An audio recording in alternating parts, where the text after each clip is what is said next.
Alright, so I recently finally finished Xenoblade Chronicles 2. So got some gameplay in the background here of me just grinding through some stuff in the Torna DLC, which was also completed. Like I said, this has been a long time coming. I started playing this game several years ago, whatever year it was that Kirby and the Forgotten Land came out, because I remember I wanted to finish this before that came out, but then I wound up moving and pausing, and then by the time I kind of got all settled in that, Kirby was out, so I thought, I just have some side content. I already cleared the main story. I'll be able to come back to it, get that in the DLC, and now here we are several years later after getting very distracted, I guess you can say. This game has a very interesting reputation right now, to say the least.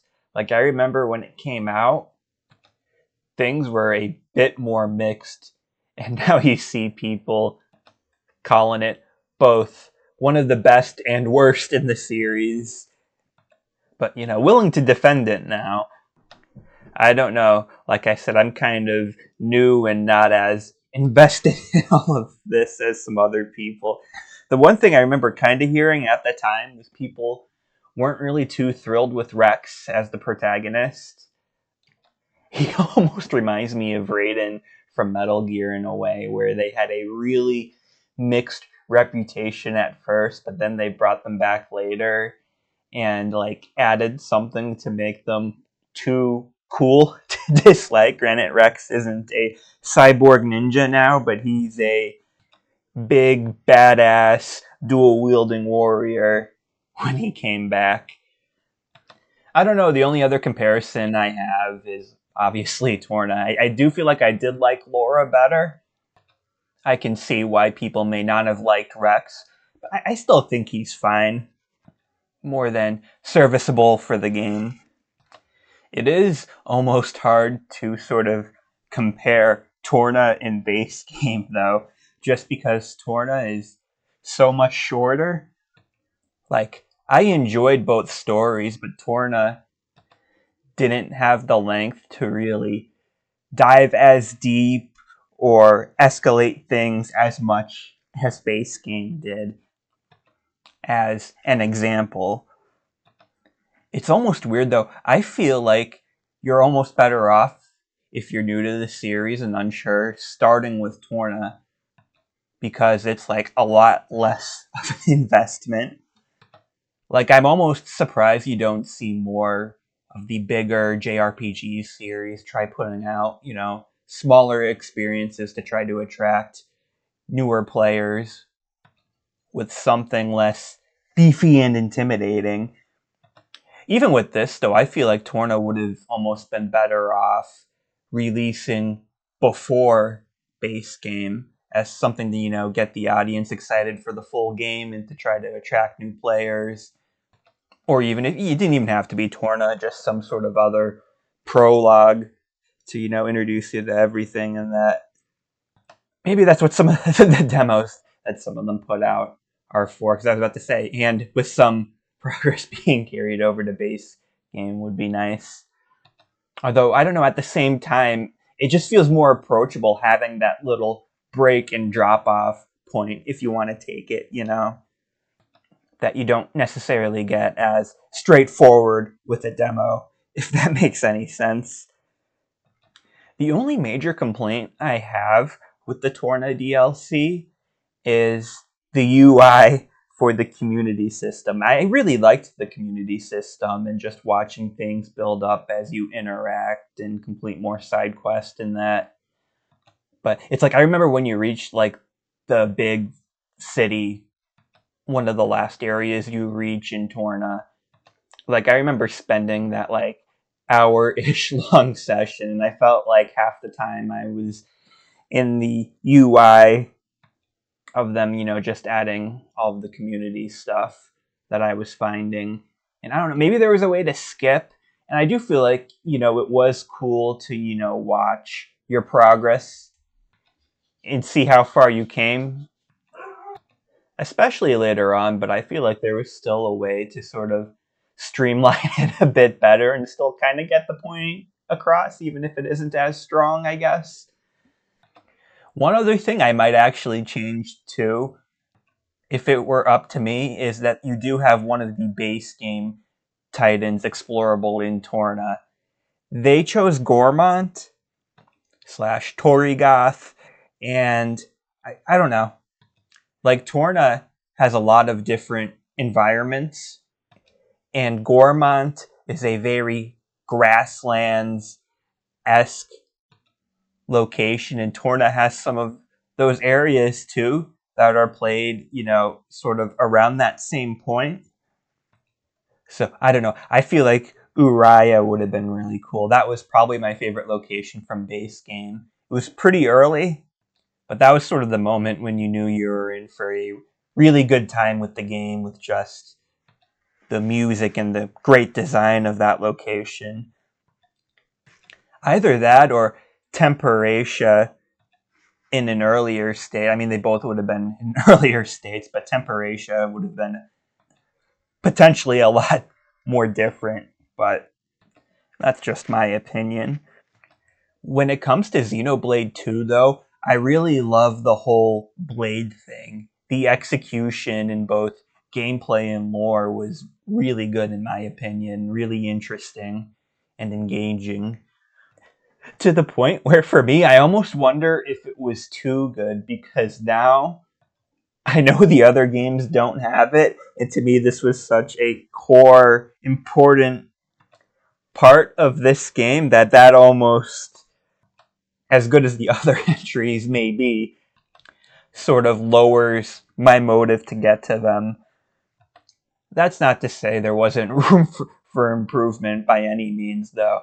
I mean, a lot of people talk about it a lot, but they had a gotcha system for whatever reason I was still missing like 5 blades at the end, and single player, no microtransactions. There's no need for that. That could have probably kept me going for quite a few more hours trying to build up those final few blades and do their side stories. The whole Merc group thing too, I liked it, but I don't know, I felt like it conflicted with another issue people had, and that was with the world interactions that you may have noticed here in the background, because it's just frustrating, because you'll be at a point where you're climbing up a ladder and there's an interactable spot that you need so much wind for, and shit, I don't have any wind blades in my party, so now I gotta drop all the way down the ladder, equip some wind blades that I might want to unequip right away because I'm focusing on building other blades. And shit, I have all of them on a 1 hour Merc mission that's only halfway through, so now I just wasted a half hour of Merc missions because now I've got to disengage or just wait to complete the world objective another half hour and do something else. Like, I guess I kind of get what they may have been going for. Like, it is fun, managing limited resources like that, but it was too much, honestly, at a certain point.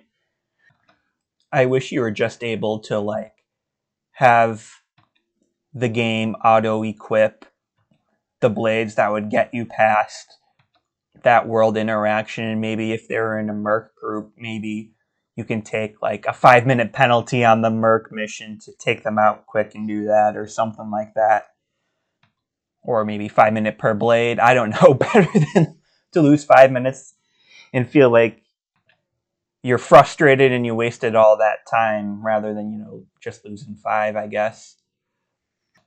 I will say some of the blade side missions and even objectives to unlock certain skills were kind of ridiculous too. Like, there was one blade, I forget her name. She's actually supposed to be one of the more powerful ones in the game, but you unlock each of her skills by defeating a different optional boss.